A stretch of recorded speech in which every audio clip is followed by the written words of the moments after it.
Hello, my name is Larry Belfield, and this is the Belfield Show.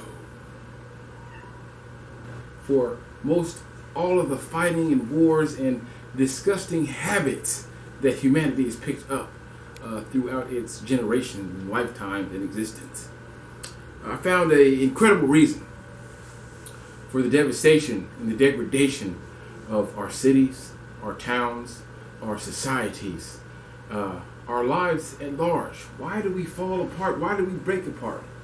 There's no explanation, just war after war after war. Most would want to just deduce it to scarcity. We don't have enough. Most want to just deduce it to they're evil, they're our enemy, they're not our friend, they're not nice. Most want to just deduce it to a reason, when in reality there are multiple reasons. There are multiple people, there are multiple situations, multiple years involved in any catastrophic event. We can't just blame. My research is telling me here that it's our fault. We're waiting too long to fix things. We're taking too much time to be worried about natural disasters. We know that they're coming. You know that a flood is coming. You know that an earthquake is coming. Come on. If anyone talks about it, you want to get scared and frightened. But the reality is, it's coming. It's going to happen. There will be another flood. There will be another fire. There will be another earthquake. There will be another tornado. You can't help that. Okay? Those are the natural elements that God has put here to make sure the earth stays replenished. And it's our fault for getting stuck to a piece of dirt. Okay? Because it's easier on our backside. Okay? Through my research, we're learning that walking about and living off the land butt naked is much better than having all these clothes, books, literature, and just sitting in one spot all day. Okay, we understand that now. Now, what I'm saying is, what I'm learning here, what I've found here, is the true reason for all of mankind's troubles. Why do we war against this plane, against that plane? It's because of our infrastructure and the way it breaks down. Okay, when we always have a way of repairing and fixing. But the problem is, once it gets too big, you become responsible for more than your part. You see? You have to make sure that your whole street is clear. Make sure that your whole drive to work is clear. Because any pothole along the way can bust a tire. Any missed stop sign along the way, you can crash into another car. Any broken stoplight could be exactly a recipe for disaster. Our infrastructure, the way we build and the way we keep things up, are the most important things. What I'm realizing is that how we last a long time, how we thrive and stay strong, depends on how we keep the foundation of our society. In this week's episode 50, the power of the stone. Now, the first thing I want you to see here is the picture. This is 3 stones from 3 different regions. Okay, the Middle East, Asia, China, and the far west, Europe, the Europeans. Okay, these 3 areas, they have different bricks, different sizes. But actually, pay attention. The larger, more robust brick comes from China. There, see? Maybe they're compensating for something. I'm not sure what, but besides the size of the brick, there's something fundamentally different. You see, in the East and the West, both of these bricks, you see this brick here from Greece and this brick here from the Great Wall of China. These bricks are made of stone. See, these bricks are not mixed, as you can see here in the Middle East. These bricks are not mixed. They're carved out of a single piece of stone. So who knows the difference between a carved brick and a mixed brick?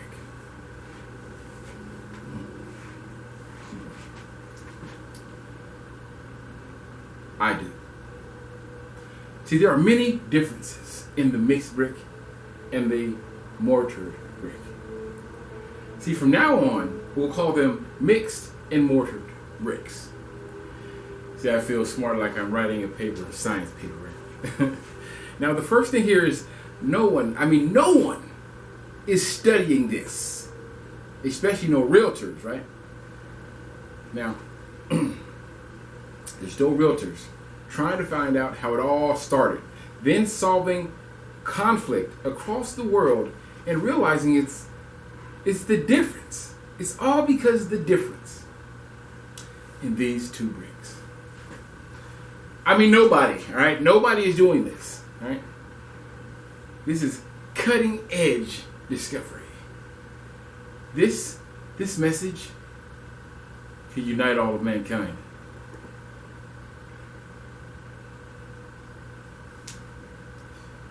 Okay.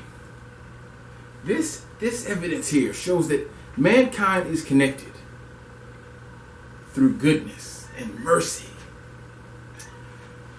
Forever throughout time, before time, time after time, time and time again. I mean, just after I gave up the seventh time and I picked this up again, I found myself swimming in the knowledge of the past. I saw the one with absolute power, the one that Almighty God himself fears.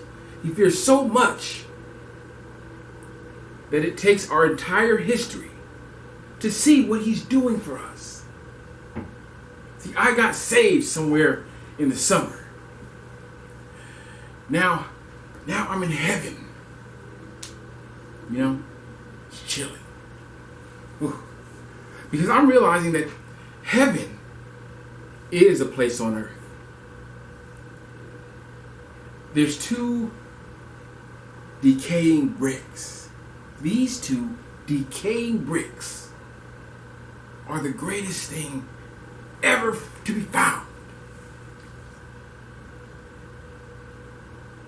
I have never been more happy or overjoyed to found this discovery. Now, I know it sounds like a joke, but seriously, this is a great treasure. The very answer I was seeking was right here. The very thing we've been searching for is right here. How real estate began. Real estate is property ownership. However, when a man first ventured out into the world, he had no real ownership. We just partook of this great land's bounty. After thoroughly covering the world, property became scarce. See that land is becoming scarce after man has thoroughly covered the world. Okay. Excuse me. We began to live in greater groups, okay? Until our groups could not be sustained by the forest's natural growth, or its natural growth cycle. When we farmed and grew into neighborhoods, at this point we're like cottages. You know, we're like cottage living fruit pickers. And all you gotta do is go out there, set up, you know, pretty much it's yours. It all belongs to you, you know. You didn't really get into bartering or working or selling for land until there's an onset of youth. You see, lots of kids or lots of land. See, if you lose your land for some reason or the other, you got a serious problem. See, the ownership aspect doesn't really come into play until there's a disruption. See, when there's something wrong with your home, what would you do to fix it? It makes you responsible for it. Basically, the owning doesn't really mean anything. Okay? The proof and the people that will stand by you when someone tries to dispute your right to your land. See, having control over your land is okay. However, proving that the land is yours is much stronger. See, now we know that real estate began before we have written knowledge of it. However, the true vision of real estate has been evolving since the birth of civilization. These two bricks allowed me to see why we don't just keep branching out until the city's touched. See, now I see that the decay rate of a mixed brick is all that separates these two worlds. So who has the power? Who is God afraid of? Why does he fight so hard in plain sight? A fight of the ages, a fight with God. Who can combat the greatness of God? Who or what has the power? Who has the goal, the gall, the testicular fortitude to attempt to take on the Almighty? How can he allow this? Is someone trying to hurt you? Or there's someone out there that is dangerous? Why doesn't he stop him? Why, Lord? Why don't you? Who do they think they are, right? Why do they doubt? Is it because it's those same people, right? It's those same people that steal, the same people that kill. It's those same people that enslave. They're disobedient. They're unwilling to hear your word. People that don't listen. People that have chosen to close their heart to you. People that have a doubtful heart. Those that are confused to your word and don't seek understanding. Those that don't help with the fullness of heart. And those that disrespect your life and your teachings. Those that judge the book by the cover. Those that don't want you. Those that don't like you. Those that don't love you. In other words, me. The one with all the power to turn him on or off in my heart. The only thing God is really fighting is me. And that absolute power is the nature in me. The pure nature in all of us is way too powerful for us to even comprehend. What can we even expect about a being so powerful that we can't even see his protection to keep us from becoming what we would be naturally? It has taken a great deal of hard work, not by God sprinkling invisible gifts over the sky, but the profound dedication of fathers and forefathers putting together their works, and a work so great not even the whole earth could cover it up. In fact, in order to survive, man had to do some pretty awesome things. In this next portion, what is why I believe I never found what real estate truly is. I never found out how it really started yet. But what I did find was these two bricks with no life left in them. Worn and torn and forgotten. No one would believe that they would help mankind one more time.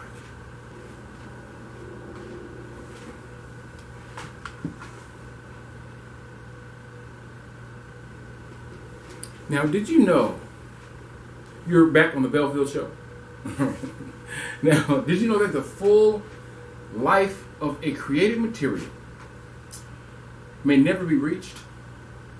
The term half-life defines when a certain chemical composition will be reduced by half. Half-life is a mathematical and scientific description of exponential decay.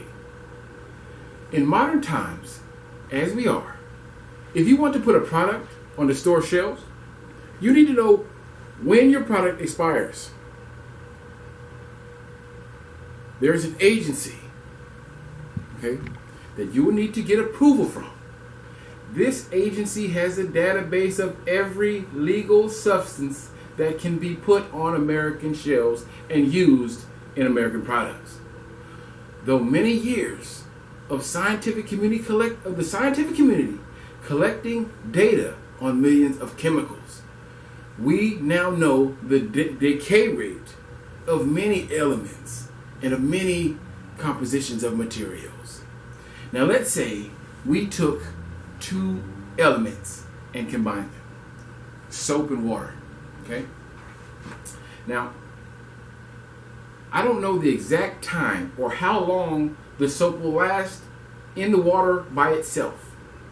However, once you begin to use the dishwater and you start to infect the water with dirt from the dishes and scum, you'll eventually the soap will no longer work in the water. Okay? Once the water is too dirty, you must change both the soap and the water to make a fresh batch. Now that's essentially what half-life is. Okay? What comes across so much, we have come across so much soap that we can safely say that soap is no longer good, when the water is dirty. So once something loses 20 to 50% of itself, well, that's when most people call it garbage.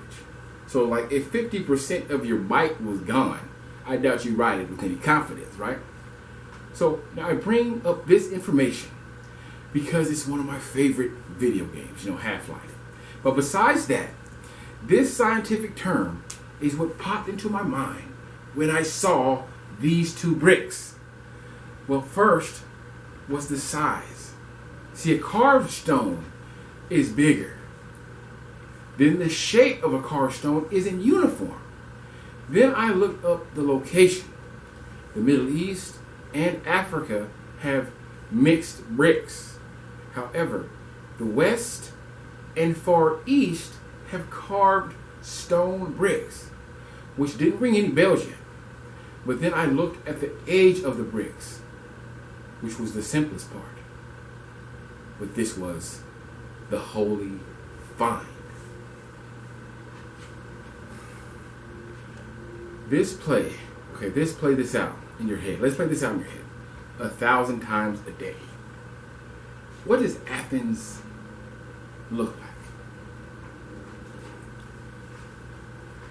What does the Great Wall of China look like? What about this pyramid here of Giza? Now these places stick out like a sore thumb. But these are some of the oldest structures in our world. And I believe that they're so common to us that we have let go of their true meaning. We take bricks for granted. Like we'll watch hundreds of war movies. Talk about wars that lasted for hundreds of years. Battles that have lasted for months.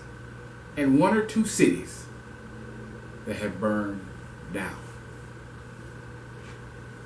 When the process of laying one brick may take thousands of hours. We'll learn on our next show, the next episode of the Belfield Show.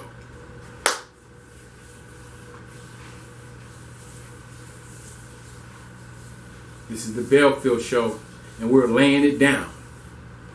One brick at a time. The process of laying one brick. Now, I don't know which is harder, for a carved brick must be chosen. See, they aren't uniform. So putting them together is like putting a puzzle together. See, I don't know which harder, the mud brick or the carved brick. Before you can lay any bricks, the first thing you must do is lay down a foundation to support the bricks. Now, making a foundation for a home is easily 2 months' work. Easy. Okay? Prepping the ground, grabbing the right base rock, putting the right sands and drainage, putting in your pipes, laying out your rebar, okay? And then laying down your concrete. So, after a solid foundation is made, you must prep your work, okay? You can't just lay bricks. Now, carrying a brick is hard enough without needing to lay them down in perfect rows, okay? So you take your bricks and you stack them and stage them wherever you need to lay them. So then you make up some mortar. You need to make it a special type of way for bricks. You can't just mix up regular concrete, so it's soft, malleable cement, which will bind the bricks together. Then, after you have gotten all the bricks to the site, you set up the bricks in stations around the foundation. And then, and only then, can you lay one solid, clean brick. However, before all that, you must make the bricks. Okay? Now, I don't want to go into the Bible and show you how men that have been worked to death making these bricks. This is one of the chief reasons the children of Israel left Egypt. Their hard labor making these bricks. It is written that men died in the mud of making the bricks, and no regard was made for his body. Just scoop him up and keep going. Now, why was this written? Why do they want us to know that men died making these bricks? Some of the oldest bricks that can be found are near the city of Jericho. Now, this was a mud brick, handmade and dried in the sun. To make a mud brick, you need clay. In order to make clay, you need two ingredients: dirt and clay dirt. Now, dirt can be found anywhere, but however, clay dirt is rare. Rarer than regular dirt. See, it has to be found near water. See, it has a lot of moisture in it. See? Or you can find it where water has been. But what you need to do then is grind it up. Grind up the dirt and the clay dirt together, right? And then you add water until you get a smooth peanut butter consistency. Next, you must form the brick, all right? Now, a light wooden form is all that's used. It's all that's necessary to make these square block bricks like that. Now, after you have formed the bricks, you must put them in a row. Then, fire the bricks, which means cooking the bricks. It removes the water out of the brick. Okay, but this is a sun-dried brick. Okay. Now, while also this will harden the brick. Now, some cooking processes take all night. Now, this is for a fire brick. Okay. Now, these bricks were sun-dried. They may be cooked in an open fire, but they were sun-dried, but they may have been cooked in an open fire. Now, through this research, you can realize that anybody can pull a trigger. Anyone can pick up a sword and axe and go and pillage a village full of children and women. But not everyone, not anyone can make a brick. Not everyone can lay bricks correctly. See, now I'm seeing all the work it takes just to create these bricks. How can this be a world of war and fighting with all these bricks when each brick laid down is more than 1,000 man-hours of work? a city destroyed because of man are coming up with greater and greater weapons. But there are thousands of cities. And those cities won't let your city fall. Not without a fight. Not if they can help it. And as I'm researching bricks, I believe that the mark of a good kingdom is its architecture. It displays the knowledge base of your citizens. The more extravagant the structure, the more knowledgeable your people. And what I have believed to be the evolution of buildings was actually the evolution of good builders. See, they would get asked by kings, by rich, wealthy men to come and build things that are great, build something great. Then everyone else would try to mimic the style. However, it's more complex than I first assumed. What happens when things break down? We'll find out in our next episode of the Belfield Show, and I'll see you right here. Okay, when things break down,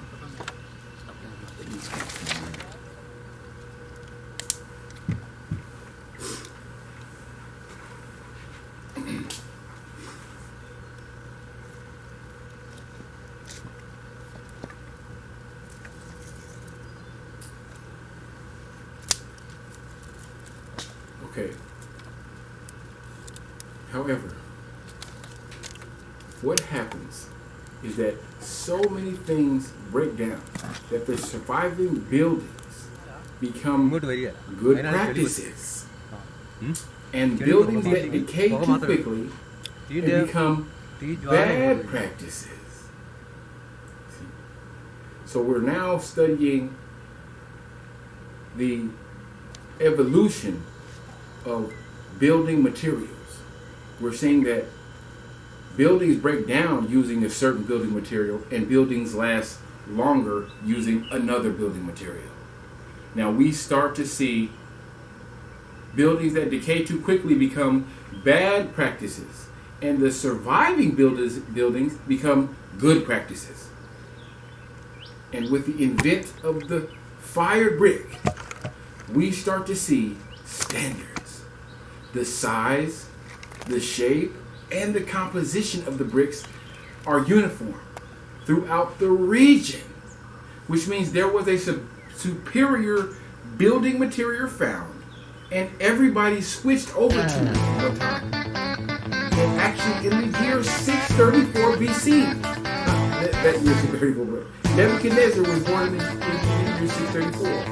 So, on our timeline, in the year 600 BC, 300 years before Alexander the Great, Nebuchadnezzar changed the empire from using sun-dried bricks to fire. Now the difference is that the sun-dried brick has a lifespan of 35 years. But the politicians, they were heavy. They were tough to work with.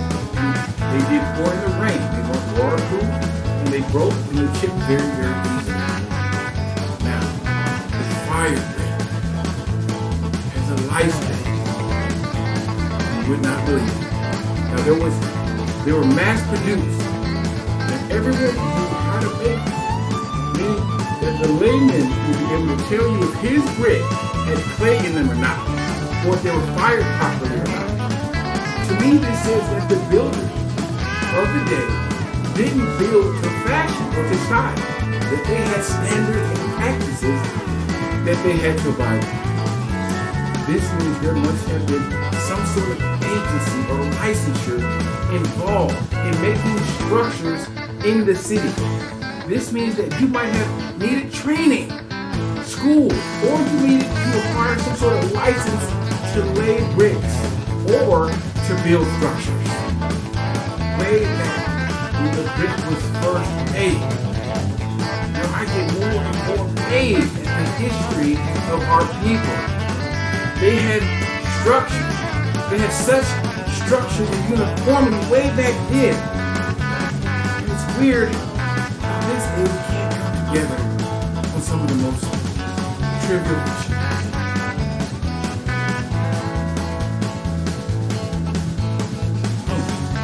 Hello everyone.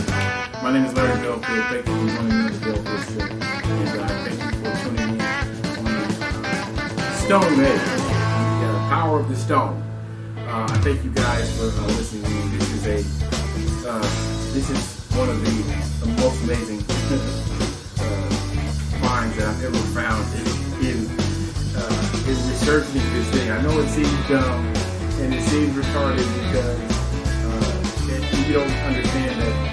What's the difference between these bricks that we use? Look at this brick from Greece. Okay, I was stuck here. This didn't come to me overnight. I was here stuck. It was like a 7-8 time. Over quick. And I'm sitting here looking at this brick. I'm looking at the Pantheon, right? And I'm looking at it going down, and I'm remembering, Xerxes came and wiped it out. And then, you look at the brick of the Great Wall of China and how it's, one of the 8 wonders of the world. And I'm sitting here staring at this brick.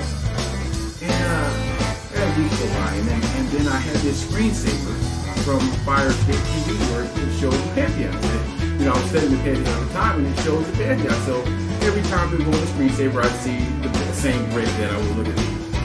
And so I'm seeing the columns, and I'm seeing it all pieces, and I'm seeing it wrecked, and it's all in shambles. And I'm seeing the brick there, and I'm seeing it over and over again, and somehow it keeps drawing my attention. Look at that brick. Look at the brick. It had names on it. It still had writing on it. It was smooth. It had fresh sides. It looked like it just fallen over. And then I'm like, man, that thing looked like it just fell over right now.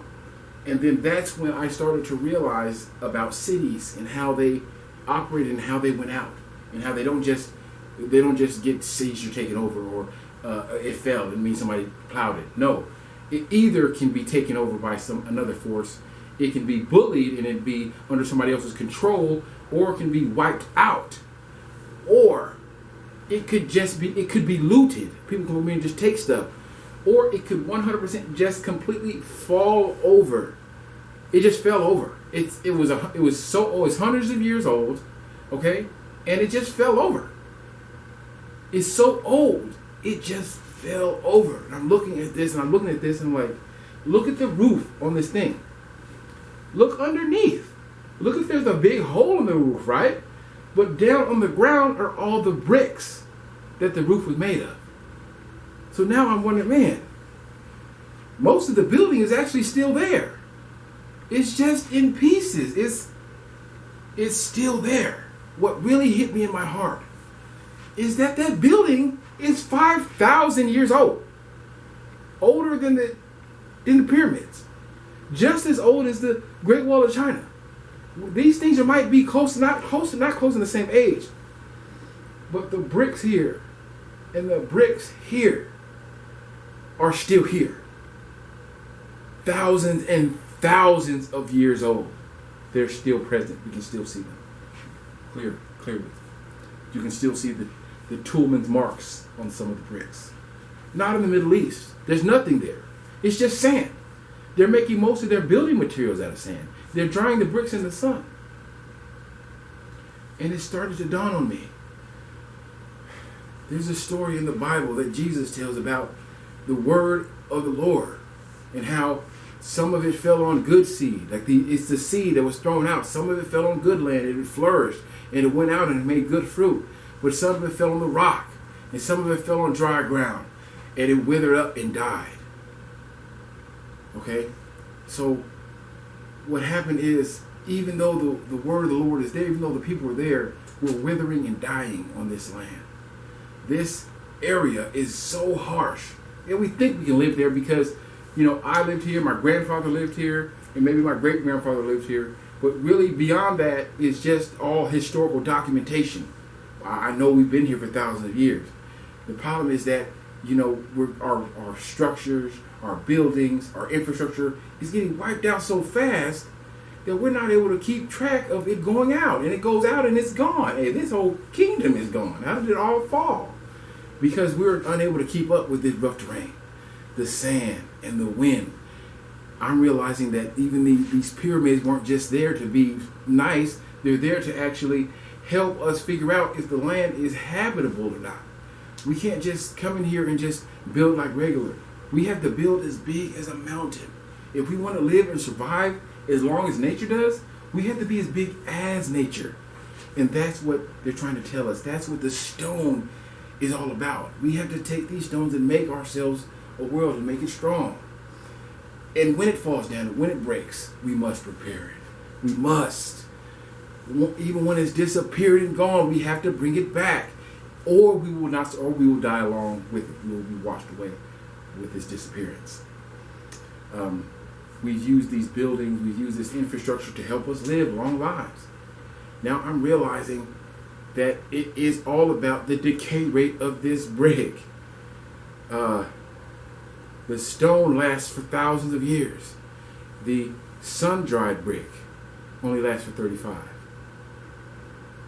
But the wood-fired brick lasts for 300.